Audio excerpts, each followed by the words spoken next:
है साथीहरू, यो चाहिँ ताप्लेजुङको सुरुङथुङ भन्ने ठाउँ हो।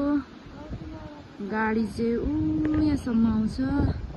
यो घरदेखि पारी देखिरहेछ नि, त्यहाँसम्म आउँछ गाडी चाहिँ। अनि अहिले चाहिँ यस्तो भएको छ साथीहरू। ल हेर्नुहोस् कस्तो राम्रो ठाउँ छ है। नेपालमा पनि स्विजरल्यान्ड भन्दा कम छैन है साथीहरू। ल यस्तो अहिले चाहिँ पानी पर्न लागेको छ यस्तो धेरै।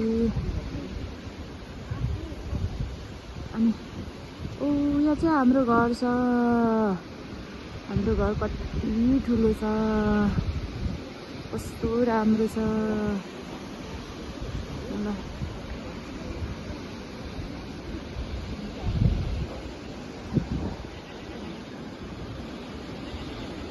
ताप्लेजुङ जिल्ला चाहिँ यस्तो ब्युटिफुल छ है साथीहरू। स्विजरल्यान्ड, नेपालको स्विजरल्यान्ड भनेर कुन ठाउँलाई चुनिन्छ भन्यो भने ताप्लेजुङ है साथीहरूलाई। हेर्नुहोस् त,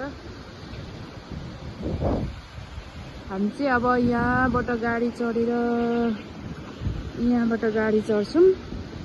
यो गाडी चढेर जान्छौँ, जान्छ सिधै गएर त्यो परको डाँडा काटेर ताप्लेजुङ बजार पुग्छौँ है। त्यो डाँडा काटेर ताप्लेजुङ बजार पुग्छौँ। एक दिनमा पुग्छौँ यहाँबाट ताप्लेजुङ बजार। एक दिनभरि लाग्छ गाडी चाहिँ। ल कस्तो राम्रो हेर्नु।